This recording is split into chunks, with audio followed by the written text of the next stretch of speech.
வணக்கம். முத்துக்குமார். நம்ம தமிழ் சேனலை சப்ஸ்கிரைப் பண்ணுற அனைவருக்கும் என்னுடைய மனமார்ந்த நன்றி. எல்லாரும் டிஸ்க்ளைமர் அண்டர்ஸ்டாண்ட் பண்ணிக்கங்க. நம்ம சேனலில் கொடுக்குற அனைத்து தகவலும் ஒன்லி ஃபார் எஜுகேஷனல் பர்பஸ் மட்டும் தான். இதில் எதுவும் ரெக்கமெண்டேஷன்ஸ் கிடையாது, டிப்ஸ் கிடையாது. Okay, before investing consult your financial advisor. சரி, இப்போ நம்ம என்ன பார்க்க போகிறோம் அப்படின்னா, இந்த வீடியோவில் கம்ப்ளீட் டேட்டா டீட்டெயில் பார்க்க போகிறோம். கடந்த வாரம் பார்த்தீங்கன்னா, நமக்கு பிரைம் மினிஸ்டர் ஒரு அனௌன்ஸ்மெண்ட் கொடுத்துருந்தாரு. தங்கத்தை பொதுமக்கள் விழாக்களுக்காக வாங்காதீங்க, திருமணம்லாம் நடந்தால் தங்கத்தை வாங்குறத குறைச்சிக்கங்க அப்படின்னு சொல்லியிருக்காங்க. அது ஒரு பெரிய பேசு பொருளாக மாறிச்சு. சோஷியல் மீடியா ஃபுல்லாக போட்டிருந்தாங்க. ஓகே, அதை ஏன் அப்படி சொல்லியிருக்காங்க, நம்ம பயங்கரமான டேஞ்சர் ஜோனில் மாட்டிகிட்டு இருக்கிறோம் அப்படின்லாம். அந்த பற்றின முழுமையான தகவல் என்னன்றதை சொல்லிடலாம். இதில் நிறைய பேர் என்ன பண்ணுறாங்கன்னா, ப்ளேம் பண்ண ஆரம்பிச்சிட்டாங்க. இப்போ இது இந்தியன் பொலிட்டிக்ஸில் ப்ளேம் பண்ணலாம், இல்லை வேர்ல்டு பொலிட்டிக்ஸில் ப்ளேம் பண்ணலாம். ஓகே, இல்லை ட்ரம்ப் ட்ரேட் பண்ணுறாரு அப்படின்னு இண்டிவிஜுவலாக அவரை ப்ளேம் பண்ணலாம். இந்த மாதிரி நிறையா நடக்குது இல்லையா? நிறைய விஷயங்கள் இருக்குது. பல கோணங்களில் நம்ம இதை பார்க்கணும். வெறும் பொலிட்டிஷியனாக பார்க்கக்கூடாது, வெறும் இன்வெஸ்டராக பார்க்கக்கூடாது, சாதாரண பொதுமக்களாக பார்க்கக்கூடாது. எல்லா பார்வையிலிருந்தும் நம்ம பார்த்து அதிலேருந்து ஒரு அனாலிசிஸை எடுத்து நமக்கு எது பயன் தருமோ அதை நம்ம எடுத்துக்கணும். ஸோ அப்படி பார்க்கும் பொழுது இந்த டாலர் அப்படின்ற ஒரு விஷயத்தை முதல்ல எடுத்துக்கிட்டிங்க அப்படின்னா, நமக்கு இப்போ இந்திய ரூபாயின் மதிப்பு சரிஞ்சுக்கிட்டே வருது. அதுக்கு நிகரான டாலர், யூஎஸ் டாலரோட மதிப்பு ஏறிக்கிட்டே வருது. இது முதல் பிரச்சனை. ரெண்டாவது பிரச்சனை க்ரூட் ஆயிலுடைய விலை பார்த்திங்கன்னா ஏறிக்கிட்டே வருது. கடந்த ஒரு மாதத்துக்கு முன்னாடி வரைக்கும் க்ரூட் ஆயில் எவ்வளோ இருந்துச்சு? வெறும் $68, $67 $70 தான் இருந்துச்சு.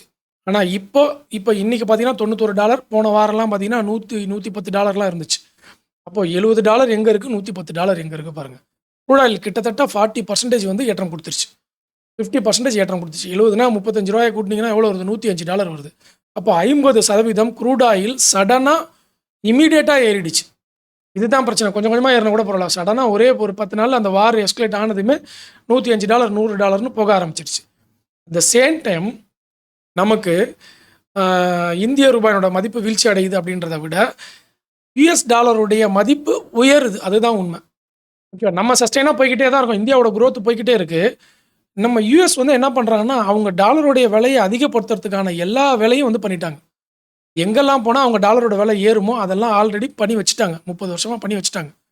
அதனால் நம்ம என்னதான் ஒரு கண்ட்ரி குரோத் ஆனாலும் யூஎஸ் டாலர் அதுக்கிட்டேயே போக முடியாத அளவுக்கு அவங்க என்ன பண்ணிட்டாங்கன்னா, அந்த மாதிரி ஒரு செட்டப் பண்ணிட்டாங்க. இப்போ இந்தியா குரோ ஆச்சு அப்படின்னா யூஎஸ் டாலரும் குரோ ஆகும். உலகத்தில் மற்ற நாடுகள் குரோ ஆச்சுன்னா யூஎஸ் டாலரும் குரோ ஆகும். அவங்களுடைய குரோத்தை தடுக்கவே முடியாத அளவில் எல்லாத்துலேயும் அவங்க செயின் லிங்க் மாதிரி அட்டாச் பண்ணி வச்சுட்டாங்க யூஎஸ் டாலரை. ஓகே, இப்போ இந்தியா பார்த்தீங்கன்னா, இது வரைக்கும் சோஷியல் மீடியாவில் சொல்லாத ஒரு விஷயத்த சொல்கிறேன். இந்தியா அதிகமாக எக்ஸ்போர்ட் பண்ணுறதுல 2வது இடத்துல இருக்கிறது எது தெரியுங்களா? க்ரூட் ஆயிலோட ப்ராடக்ட்டை தான் நம்ம எக்ஸ்போர்ட் பண்ணுறோம். நான் வேணால் அந்த டேட்டா உங்களுக்கு காமிக்கிறேன். இப்போ பாருங்கள், இந்த டாப் எக்ஸ்போர்ட் ப்ராடக்ட், இந்தியாவிலேருந்து எக்ஸ்போர்ட் ஆகிற ப்ராடக்ட்டோட அந்த லிஸ்ட்டு தான் எடுத்திருக்கேன். இதில் ஃபஸ்ட்டு இருக்கிறது மினரல்ஸ் அண்ட் ஃபியூல்ஸு, அடுத்தது இன்ஜினியரிங் குட்ஸ் மிஷினரி, அப்புறம் எலக்ட்ரிக்கல் எலக்ட்ரானிக்ஸ், அப்புறம் ஜெம்ஸ் ப்ரீசியஸ், அப்புறம் ஃபார்மாசிட்டிக்ஸ். ஓகேவா? இதில் சில காலங்களுக்கு முன்னாடி இங்கேருந்து உணவுப் பொருட்களும் ஏற்றுமதி ஆச்சு. அதாவது பீஃப்லாம் இங்கேருந்து ஏற்றுமதி ஆச்சு. அமெரிக்கா என்ன பண்ணிட்டாங்கன்னா, நம்மளுடைய இந்தியாவோட டிபெண்ட்லேருந்து கொஞ்சம் கொஞ்சமாக வெளியே வந்துட்டாங்க. ஓகேவா? அவங்க முதல்ல பீஃப் வாங்கிட்டு இருந்தாங்க. அதுக்கப்புறம் இப்போ பார்த்தீங்கன்னா, நம்ம பீஃப் சப்ளை சவுதிக்கு தான் அதிகமாக பண்ணுறோம். அதாவது யுனைடெட் அரப் எமிரேட்ஸ் கண்ட்ரிக்கு தான் அதிகமாக பண்ணுறோம். இவங்க என்ன பண்ணுறாங்கன்னா, நம்மளோடதுல குவாலிட்டி இல்லைன்னு சொல்லிட்டு ஆஸ்திரேலியாவிலேருந்து இம்போர்ட் பண்ணிக்கிறாங்க யூஎஸ். ஸோ ஃபுட் ப்ராடக்ட்லேருந்து நம்ம வெளியே வந்துட்டோம். மெடிக்கல் ப்ராடக்ட்லேருந்து அவங்கள்ட்ட வெளியே வந்துட்டோம். ஒரு சில குறிப்பிட்ட ப்ராடக்ட் மட்டும்தான் மெடிக்கலில் அவங்களுக்கு நமக்கு எக்ஸ்போர்ட் பண்ணுறோம். இது இல்லாமல் மேஜராக இந்தியாவோடைய எக்ஸ்போர்ட் அப்படின்னு பார்த்தீங்கன்னா, இந்த பெட்ரோலியம், ரிஃபைன்டு பெட்ரோலியம் ப்ராடக்ட் இருக்குது பார்த்தீங்களா, அதில் தான் நம்ம அதிகமாக உலகத்தில் இருக்கக்கூடிய நாடுகளுக்கு நம்ம பண்ணுறோம். இது என்னன்னு பார்த்தீங்கன்னா, இப்போ க்ரூட் ஆயிலை நம்ம அங்கேருந்து வாங்குகிறோமா, வாங்கி டீசலாக கன்வெர்ட் பண்ணுறோம். அதை ரோடு போடுறாங்கல்ல, ரோடு போடுறதுக்கு தார்லாம் யூஸ் பண்ணுறோம்ல, அந்த மாதிரி ப்ராடக்ட்டு, அந்த மாதிரி க்ரூட் ஆயிலேருந்து என்னென்ன ப்ராடக்ட்லாம் தயாரிக்க முடியுமோ அதெல்லாம் தயாரித்து அந்த ப்ராடக்டை நம்ம வெளிநாடுகளுக்கு எக்ஸ்போர்ட் பண்ணுறோம். அதுதான் டாப் ப்ராடக்ட் எக்ஸ்போர்ட்டில் நம்மக்கிட்ட இருக்கிறது. ஓகே, இப்போ என்னென்னா, க்ரூட் ஆயில் விலை அதிகமாச்சுன்னா வெறும் டிரான்ஸ்போர்ட் மட்டும் நமக்கு பாதிக்காது. நம்மளும் க்ரூட் ஆயிலை பேஸ் பண்ணி நிறைய ப்ராடக்ட் பண்ணி விற்றுக்கிட்டு இருக்கோம். நம்மளுடைய மூலதன பொருள் அதுதான். அப்படின்றப்போ மற்ற எல்லா பிஸ்னஸும் நமக்கு அதில் அடிபடும். இந்தியாவினுடைய வருமானத்தையே அது கை வைக்கும். புரியுதுங்களா? நிறைய பேர் என்ன நினச்சிட்டாங்க, க்ரூட் ஆயில் விலை ஏறுறதுனால நம்ம டிரான்ஸ்போர்ட்டுக்கு நம்ம க்ரூட் ஆயில் வாங்குகிறோம், அதனால் நமக்கு பாதிப்பு அப்படின்னு நினச்சிட்டு இருக்காங்க. ஆக்சுவலாக அந்த க்ரூட் ஆயிலை வாங்கி நம்ம நிறைய ப்ராடக்ட் பண்ணி அதை எக்ஸ்போர்ட் பண்ணுறோம். அதில் தான் அதிகமான வருமானம். எக்ஸ்போர்ட்டில் இருக்கக்கூடியதில் டாப் ப்ராடக்ட் அதுதான். அப்போ பாருங்கள், டிரான்ஸ்போர்ட்டை விட பெரிய பிரச்சனை இங்கே இருக்குது. இந்தியாவுக்கு இன்கம் கொடுக்கறதுல வந்து நமக்கு டிஸ்டர்ப் பண்ணுறதுக்கு இந்த ரிஃபைன்டு ப்ராடக்ட். ஓகே, ஸோ அப்போ நம்ம எத்தனை இடத்துல தாக்குதல் நடந்துட்டு இருக்கு பாருங்கள். ஒன்று டாலர் ஏறிக்கிட்டு இருக்கு, இன்னொன்று க்ரூட் ஆயில் அதனுடைய விலை ஏறிக்கிட்டு இருக்கு, இன்னொன்று நமக்கு எக்ஸ்போர்ட்டில் வந்து ப்ராடக்ட் பண்ண முடியலன்னா எக்ஸ்போர்ட்டோட இன்கமும் குறைஞ்சிரும். இன்கமும் குறையும், ஆனால் டாலரோட விலையும் அதிகமாகிடுச்சு, க்ரூட் ஆயிலோட விலையும் அதிகமாகிடுச்சு. இப்போ பாருங்கள், இது மும்முனை தாக்குதல் இந்தியாவுக்கு. புரியுதுங்களா? மும்முனை தாக்குதல். அப்போது வேறு வழியே இல்லை. இப்போ டாலரோட விலையை குறைக்கணும், அது குறைக்கவே முடியல. அடுத்து குறைச்சா ₹1 மேலே குறைக்க முடியல, 40 பைசா 50 பைசாக்கு மேலே குறைக்க முடியல. அப்போ அடுத்தது என்ன பண்ணுறாங்க, கோல்டில் வந்து அதிகமாக நம்ம டாலரை வந்து இன்வெஸ்ட்மெண்ட் பண்ணுறோம். ஸோ கோல்டை வந்து கொஞ்சம் குறைச்சிக்கணும் அப்படின்றது அனௌன்ஸ்மெண்ட்டு. ஆனால் கோல்டே இல்லாமல் வெறும் US டாலரை மட்டும் வச்சுட்டு நம்மளால் ஒன்றும் பண்ண முடியாது. ஏன்னா அரசாங்கமே கோல்டை பேஸ் பண்ணி தான் வந்து இதுக்கு முன்னாடிலாம் நாணயத்தை வந்து அச்சிட்டு இருந்தாங்க. நடுவில் வந்து என்ன பண்ணாங்கன்னா, அந்த கோல்டை ரீப்ளேஸ் பண்ணிவிட்டு பெட்ரோ டாலரை கொண்டு வந்தாங்க. நடுவில் 1970 அந்த பீரியடில் வந்து பெட்ரோ டாலரை கொண்டு வந்தாங்க. அதனால் அதில் வந்து எல்லா நாடுகளும் ஒத்துக்கிட்டு தான் இந்த டாலரை அக்செப்ட் பண்ணிக்கிட்டாங்க. சென்ட்ரலைஸ்டு கரன்சியாக டாலர் வந்து அக்செப்ட் பண்ணிக்கிட்டாங்க. அவங்களும் வந்து அதை கொண்டு வந்தாங்க. 84 நாடுகள் அதில் வந்து கையெழுத்திட்டுருக்கு. நமக்கு எல்லாம் தெரிஞ்சு தான் எல்லாம் பண்ணிகிட்டு இருக்காங்க. 1970 இந்த எல்லாம் தெரிஞ்சு தான் பண்ணிகிட்டு இருக்கோம். அவங்க என்ன சொன்னாங்கன்னா, எங்களுடைய டாலர் மேலே வளரும் பொழுது எங்கள் நாட்டுடைய வளர்ச்சியில் உங்கள் நாடுகளுக்கும் பங்கு கொடுப்போம், பங்குனா உங்களையும் சேர்த்து நாங்கள் வளர வைப்போம் அப்படின்னு சொல்லிட்டு தான் அந்த பெட்ரோ டாலருக்கு எல்லாரும் கையெழுத்து போட்டாங்க. ஆனால் இப்போது ட்ரம்ப்புடைய முதல் வாசகமே என்னென்னா, மற்ற உலக நாடுகளை நமக்கு அடிமையாக்கணும் அப்படிங்கிறது தான் அவருடைய நோக்கமாக இருக்கிறது. போன 10 நாள் முன்னாடி அதை வந்து ஒரு அமெரிக்க ஒரு அதிகாரி கூட அதை வந்து தகவல் கொடுத்துருந்தாரு. அதை வெளிப்படையாக வர மீடியாலலாம் போட்டிருந்தாங்க. மற்ற நாடுகளை வந்து நமக்கு அடிமையாக வச்சுருக்கிறது தான் நமக்கு நல்லது, அவங்களுக்குலாம் சுதந்திரம் கொடுத்து அவங்கள பெருசாக வளர விட்டு அது நமக்கே பிரச்சனை ஆகுது, அதனால் அவங்களெல்லாம் நமக்கு கீழே தான் கொண்டு வரணும், அவங்கள அப்படி தான் வச்சுக்கணும்னு அவர் வெளிப்படையாகவே அதை சொல்கிறாரு. ஸோ அப்போ என்ன பண்ணுறாங்கன்னா, அவங்க டாலரை வந்து டிபெண்ட் பண்ணியிருக்கக்கூடிய எல்லா கண்ட்ரிகளையும் ஏழை நாடுகளாக மாற்றுறதுக்கு முயற்சி பண்ணிகிட்டு இருக்கிறாங்க.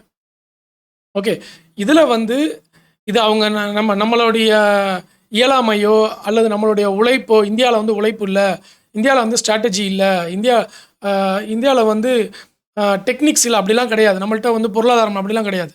அவங்க டாலரை வலுவாக்கிட்டு மற்ற நாடுகளை வந்து கீழே இறக்கி ஏழை நாடுகளாக மாற்றுறதுக்கான சூழ்ச்சி பண்ணுறாங்க. ஓகேவா? அதுலேருந்து இப்போ நம்ம தப்பிக்கிறதுக்கு பார்க்கணும். அதில் முதல் விஷயமா என்னென்னா, மறுபடியும் கோல்டு வந்துச்சுன்னா நம்ம இதுலேருந்து தப்பிக்கலாம். இதுக்கு வந்து நிறைய இப்போது முயற்சி நடந்துக்கிட்டு வருது. சில நாடுகள் வந்து என்னுடைய கரன்சிலேயே நீங்கள் வாங்கிக்கங்க, US டாலர் வேண்டாம் அப்படின்னு சொல்லலாம். இப்போ ஈரான் சொன்னாங்க பாருங்கள், இஸ்லாமிக் கண்ட்ரிலாம் ஒன்றா சேர்ந்து வாங்கன்னு சொல்லியிருக்காங்க பாருங்கள். அந்த மாதிரி வேறு ஏதாவது நடக்கலாம். இப்போ இந்தியா சம்மந்தமாக அணிசேரா நாடுகள் வந்து ஒரு தனி நாணயத்தை வந்து உருவாக்கலாம். இப்போ பாருங்கள், மாஸ்டர் விசா இல்லாமல் நம்ம ரூபேன்னு ஒன்று கொண்டு வந்திருக்கோம்ல இந்தியாவில். மாஸ்டர் விசாவை டிபெண்ட் பண்ணி இல்லாமல் ரூபேவை கொண்டு வந்திருக்கிறோம். ஓகே, அவங்களுக்கு ஃபஸ்ட்டு விஷயம் அவங்களுக்கு கால்குலேஷன் போகணும். ரெண்டாவது, மாஸ்டர் விசாவை நம்பியே இருந்தோம்னா அந்த 2 கம்பெனி டவுன் பண்ணாங்கன்னா போதும், நமக்கு டிரான்சாக்ஷனே பண்ண முடியாது. அப்போ நம்ம என்ன பண்ணுறோம், நம்ம சுயமாக ரூபேன்னு ஒன்று இந்தியாவில் கொண்டு வராங்க. இந்த மாதிரி இப்போ இதுதான் ஃபஸ்ட்டு இனிஷியேஷன். மாஸ்டர் விசாவை நம்பி இல்லாமல் நம்ம ஒன்று புதுசாக உருவாக்க பார்த்துறீங்களா, இது வந்து ஒரு இனிஷியேஷன். இதே மாதிரி ரூபாய்க்கும் வந்துருச்சு அப்படின்னா, சென்ட்ரலைஸ்டு கரன்சியாக வந்து உலகத்தில் சென்ட்ரலைஸ்டு கரன்சியாக டாலர் இருக்கிறத வந்து தவிர்த்துட்டாங்க அப்படின்னா எல்லாமே வந்து மாறிடும். ஆனால் அதை தவிர்த்தாலும் ஒரு சில பிரச்சனைகள் உண்டு. ஓகே, அந்த பிரச்சனைகள்லாம் சால்வ் பண்ணுறதுக்கு தான் பெட்ரோ டாலர் அக்செப்ட் பண்ணிக்கிட்டாங்க எல்லாரும். கோல்டு வேண்டாம் பெட்ரோ டாலர்ன்ட்டு. திருப்பியும் கோல்டை கொண்டு வந்தாங்கன்னா இப்போ கோல்டுடைய கையிருப்பு வந்து கண்டிப்பாக வந்து தேவைப்படும். அதனால் நம்ம சென்ட்ரல் கவர்மெண்ட் கொடுத்த அனௌன்ஸ்மெண்ட்டே பார்த்தீங்கன்னா, தங்கத்தை வந்து குறைச்சிக்க தான் சொல்லியிருக்காங்களே தவிர தங்கத்தை ஜீரோ ஆக்காதீங்கன்னு சொல்லலை. ஜீரோ ஆக்கிடுங்க, தங்கமே வேண்டாம் அப்படிலாம் சொல்லலை. அதனால் தங்கம் வந்து நம்மளுக்கு என்றைக்கு இருந்தாலும் காப்பாற்றும். நீங்கள் வாங்குறத குறைச்சிக்கோங்க, அரசாங்கம் சொல்கிறத வந்து நம்ம கேட்கணும். அதனால் வாங்குறத குறைச்சிக்கலாம், ஆனால் இருக்கிற தங்கத்தை பத்திரமா வச்சுக்கிறது நமக்கு நல்லது. என்றைக்கு இருந்தாலும் அது வந்து நமக்கு பேசும். மினரல்ஸ் வந்து கண்டிப்பாக தேவைப்படும். அதனுடைய வேல்யூ இன்னும் இருக்குது. ஏன்னா உலக நாடுகளில் இருக்கக்கூடிய பொக்கிஷத்திலேயே பார்த்தீங்கன்னா தங்கத்தை தான் வச்சுருக்காங்க. நம்ம ஏன் பொக்கிஷமாக அதை வச்சுக்கக்கூடாது? அதனால் நமக்கு தேவையான அளவு நம்ம வச்சுக்கணும், அரசாங்கம் சொல்கிறதையும் கேட்கணும். அதனால் இனிமேல் வாங்குறது வந்து கொஞ்சம் நம்ம குறைச்சிக்கணும். இதுக்கு பதில் தங்கத்துக்கு வந்து வேறு ஏதாவது ஆல்டர்னேட் சொல்யூஷன் கொடுக்குறாங்க அப்படின்னா அப்போ வந்து நம்ம அதை கன்சிடர் பண்ணலாம். ஓகேவா? அதனால் அதை வந்து நம்ம பண்ணலாம். ஸோ இப்போ வந்து அந்த மும்முனை தாக்குதல் நான் சொன்னேன் இல்லையா, ஒன்று நம்மளுடைய எக்ஸ்போர்ட் இன்கமும் குறையுது, க்ரூட் ஆயில் விலையும் ஏறுது, US டாலரோட விலையும் ஏறுது. US டாலர் அதிகமான காசு கொடுத்து வாங்கி இன்னும் அதிகமான டாலரை கொடுத்து நம்ம வந்து க்ரூட் ஆயிலில் வாங்குகிறோம். அப்போ நமக்கு வந்து பல மடங்கு டவுன். அப்படியே டபுள் த காஸ்ட் நமக்கு. இந்திய ரூபாயின் மதிப்பு வந்து 2 மடங்கு இறங்கி போச்சுன்னு அர்த்தம். க்ரூட் ஆயில்ல 50% வரைக்கும் ஏற்றம் குடுத்துருச்சு. டாலர் பார்த்தீங்கன்னா ரூ. 85 ரூ. 80 இருந்த டாலர் ரூ. 95 வந்துருச்சு. அப்போ அது பார்த்தீங்கன்னா ஒரு 13%. இப்போ நமக்கு எவ்வளோ டோட்டலா லாஸ்ன்னு பார்த்தீங்கன்னா, க்ரூட் ஆயில்ல ஒரு 50%, இதில ஒரு 15%. 65% நம்ம வந்து ஒரு 3 மாசத்துக்குள்ள நம்மளுடைய மதிப்பு இறங்கி விட்டது. அதான் உண்மை. இப்ப ரூ. 100 குடுத்தோம்னா 65% இறங்கி போச்சு. ரூ. 35 தான் வேல்யூ இருக்கு நம்மளுடைய இந்திய ரூபாய்க்கு. 2 மாசத்தோட மதிப்புப்படி பார்க்கும்பொழுது. அப்பன்னா பாருங்க, ரூ. 100 ரூ. 35 ஆயிடுச்சுன்னா நமக்கு என்ன மாதிரியான ஒரு டேஞ்சர் ஜோன்ல இருக்கணும். அதுதான் வந்து அங்க பேசப்பட்டது. இப்போ அந்த ரூ. 110 இருந்த டாலர் ரூ. 110 ரூ. 113 இருந்த க்ரூட் ஆயில் $113 இருந்த க்ரூட் ஆயில் $91 இன்னைக்கு வரைக்கும் இப்போ குறைஞ்சிருக்கு. அந்த பி ஸ்டாக்னால. ஓகேவா? அப்போ நமக்கு க்ரூட் ஆயில்ல வந்து ஒரு பெரிய அளவுல கொஞ்சம் நம்ம கணிசமா இறங்கியிருக்கு. அடுத்தது டாலர ஏற விடாம பார்த்துக்கணும். இது ஒரு பெரிய மேஜர் டேட்டா. அதுக்கு தான் வந்து இப்போ இந்த தங்கத்தெல்லாம் கொஞ்சம் புதுசா அதிகமா வாங்காதீங்க அப்படின்னு சொல்லியிருக்கிறாங்க. ஆனா இருக்கிற தங்கத்த பத்திரமா வச்சுக்கங்க. ஓகேவா? தங்கத்தெல்லாம் வித்துட்டு வேற இடத்துல போய் முதலீடு பண்றது அப்படிங்கிறத வந்து கொஞ்சம் ரொம்ப யோசிச்சு பண்ணுங்க. தங்கம் வந்து நம்ம போர்ட்ஃபோலியோல கண்டிப்பா இருக்கணும். அதனால அதில கேர்ஃபுல்லா இருந்துக்கங்க. ஓகேவா? ஸோ இப்போ க்ரூட் ஆயில் பார்த்துட்டோம். யுஎஸ் டாலருடைய டேட்டா பார்த்துட்டோம். நமக்கு அதனால என்ன பாதிப்புன்னு பார்த்துட்டோம். க்ரூட் ஆயில் மூலியமாக நம்ம எக்ஸ்போர்ட் பண்ற ப்ராடக்ட் இருக்கு பார்த்தீங்களா? அதுலேருந்து வரக்கூடிய வருமானமும் நமக்கு குறையுதுங்கிறதையும் பார்த்துட்டோம். ஓகேவா? சரி, இப்போ இந்த பிரச்சனைகள்லாம் பார்த்துட்டோம். இப்போ இதுக்கு சொல்யூஷனா என்னென்னலாம் நடந்துகிட்டு இருக்கு அப்படின்றத நம்ம பார்ப்போம். முதல் விஷயம் இந்தியால என்னென்ன சொல்யூஷன் எடுத்து வச்சுக்கிட்டு இருக்காங்க அப்படின்றத பார்ப்போம். முதல் விஷயம் வந்து அந்த டாலரைசேஷன்னு சொல்லுவாங்க. அதுக்கு வந்து இனிஷியேட் வந்து பண்ணிட்டாங்க. ஆல்ரெடி பிரிக்ஸ் பார்த்தீங்கன்னா, பிரிக்ஸ் பிரிட்ஜ் அப்படின்னு சொல்லிட்டு ஒரு விஷயத்த வந்து கொண்டு வந்திருக்கிறாங்க. அந்த பிரிக்ஸ் பிரிட்ஜ் பார்த்தீங்கன்னா, டாலர் இல்லாம அவங்க சர்வே பண்றதுக்கு என்னென்ன ஆனா டாலர வந்து 100% ஒழிக்க முடியாது. டாலர வந்து 100% இந்தியா வந்து அவாய்ட் பண்ண முடியாது. டாலரோட தேவை கண்டிப்பா இருக்கும். ஆனா, அத நம்பி மட்டும் 100% இருந்துறக்கூடாது அப்படின்றதுக்காக என்னென்னலாம் பண்றாங்க அப்படின்னா, அந்த பிரிக்ஸ் பிரிட்ஜ் ஒண்ணு ப்ரப்போஸ் பண்ணியிருக்காங்க. ஓகேவா? அது வந்து நமக்கு அந்த டீசென்ட்ரலைஸ்டு அந்த டாலருக்குள்ள போகாம வெளியவே வந்து டிரான்சாக்ஷன் பண்ணிக்கிறது. அப்புறம் வந்து இப்ப இந்தியா பார்த்தீங்கன்னா, ரஷ்யாலேருந்து ஆயில் வாங்குறாங்க. அது வந்து டாலர் குடுத்து வாங்க போறதில்ல. சைனாலேருந்து வாங்குறாங்க அப்படின்னா, அது சைனீஸோட யுவான் குடுத்தா போதும். டாலர் கிட்ட போ வேண்டாம். அ இப்போ யுஎஸ் சவுதியில இருந்தே கூட சில நேரங்கள்ல வந்து யூரோப் கண்ட்ரி சாரி எமிரேட்ஸ்லயே கூட சில நாடுகளோட என்ன பண்றாங்கன்னா, கல்ஃப் கண்ட்ரீஸ்ல சில நாடுகளோட அவங்களுடைய கரன்சிய குடுத்து வாங்குறதுக்கு வந்து இந்தியா நெறைய தடவ வந்து அத பிரேக் பண்ணியிருக்கிறாங்க. டாலர் இல்லாம அத வந்து அவங்க கரன்சிய குடுத்து பிரேக் பண்ணியிருக்காங்க. இதெல்லாம் வந்து ஒரு சர்டன் பெர்சன்டேஜ் வர்றதுக்கு வந்து பேச்சுவார்த்தை நடந்துகிட்டு இருக்கு. எப்படின்னா, இப்போ 80% வந்து நீங்க டாலர் பேஸ் பண்ணி வாங்கணும். 20% க்ரூட் ஆயில வந்து அவங்களுடைய கரன்சி நீங்க குடுத்துக்கலாம். அதுக்கு வந்து இப்ப பேசிக்கிட்டு இருக்காங்க. அதெல்லாம் கூட இந்த வார்ல வந்து நமக்கு சொல்யூஷன் கிடைக்கும் அதுக்கெல்லாம் கூட. யுஎஸ் ஈரானுடைய வார் போயிட்டு இருக்கு இல்லையா? இதுல வந்து இந்த சொல்யூஷனும் நமக்கு வரும். இது இல்லாம நமக்கு என்ன அடுத்த ஆல்டர்னேட் சொல்யூஷன் அப்படின்னு பார்த்தீங்கன்னா, இப்ப இந்தியா டொமஸ்டிக்குள்ள என்னென்ன பண்றாங்கன்னா, முழுக்க முழுக்க க்ரூட் ஆயில நம்பியே இல்லாம இருக்கணும். அப்படிங்கிறத வந்து நம்ம இந்தியால இம்ப்ளிமெண்ட் பண்றோம். இந்தியா எப்பயுமே ஒரு விஷயத்த சார்ந்து இருக்காது. இப்ப அமெரிக்கான்னு எடுத்துக்கிட்டீங்கன்னா, முழுக்க முழுக்க டெக்னாலஜி சார்ந்த நாடுகள் அவங்க. ஏதாவது ஒரு பிரச்சனை வந்துச்சுன்னா, அவங்களுக்கு டெக்னாலஜி இருக்கும். ஆனா சாப்பாடு இருக்காது. இந்தியா அப்படி கிடையாது. எந்த டெக்னாலஜி வந்தாலும் கடைசியா நம்ம தான் எடுத்துக்குவோம். ஃபர்ஸ்ட்டு எந்த டெக்னாலஜியுமே எடுக்க மாட்டோம். முதல்ல நம்மளுடைய அத்தியாவசிய தேவைகள மட்டும் தான் இந்தியா முதல்ல பார்க்கும். அதனால தான் எத்தன கிராஷ் வந்தாலும், என்ன நடந்தாலும் இந்தியாவுடைய அ அந்த பேசிக் விஷயத்த வந்து அசைக்கவே முடியாது. ஒரே ஒரு தடவ மட்டும் அவங்க என்ன பண்ணாங்கன்னா, பிரிட்டிஷ் இங்கேருந்து போகும்பொழுது, நம்மளுடைய உணவுப் பொருள்கள் தானியத்தையும் வந்து கப்பல்ல வச்சு எடுத்துட்டு போயிட்டாங்க. அப்பதான் நமக்கு பஞ்சம் வந்தது. அவங்க எடுத்துட்டு போலனா நமக்கு பஞ்சமே வந்திருக்காது. அத ஏன் திருடிட்டு போயிட்டாங்கன்னு வேணா சொல்லலாம். அது பொலிட்டிக்கலா போயிடும். ஓகேவா? அங்கேருந்து எடுத்துட்டு அப்போ நடந்த விஷயம். அது பழைய விஷயம். நம்ம நம்ம வந்து நான் அப்பலாம் பொறக்கல. இப்ப நான் எல்லாம் சொல்றேன். எல்லா டேட்டாவும் ஆன்லைன்லேருந்து எடுத்து சொல்ற டேட்டா தான். அதனால ப்ளேம் பண்ணா ஆன்லைன்ல தான் நம்ம ப்ளேம் பண்ணணும். ஓகேவா? ஸோ, இப்போ வந்து அந்த மாரிலாம் இல்ல. யாரும் எடுத்துட்டுலாம் முடியாது. அப்படின்றப்போ உணவுப் பொருள்கள பொறுத்தளவுல விவசாயம், கால்நடை இத பொறுத்தளவுல நம்ம வந்து தற்சார்பா இருந்துக்கிறது நல்லது. அதே மாதிரி டைவர்சிஃபை பண்றது நல்லது அப்படின்றத வந்து புரிஞ்சுக்கிட்டாங்க இந்திய அரசாங்கம். அதனால என்ன பண்ணிட்டாங்கன்னா, இப்ப பார்த்தீங்கன்னா, வெறும் க்ரூட் ஆயில்ல ஓடுற, வெறும் பெட்ரோல்ல ஓடுற வெஹிக்கிள்ஸும் உண்டு. கேஸ்ல ஓடுற வெஹிக்கிள்ஸும் உண்டு. இப்ப 20% எத்தனால் கொண்டு வந்திருக்கிறாங்க. அது இல்லாம எலக்ட்ரிக் வெஹிக்கிள் கொண்டு வந்திருக்காங்க. பாருங்க நம்ம எதையுமே டிபெண்ட் பண்ணி இல்ல. பெட்ரோலுக்கு பதில் மொத்தமா நம்ம வந்து ஈவிக்கு மாறிடலாம் அப்படின்னா அப்படி மாறல. 30% ஈவில இருங்க. 30% கேஸ்ல இருங்க.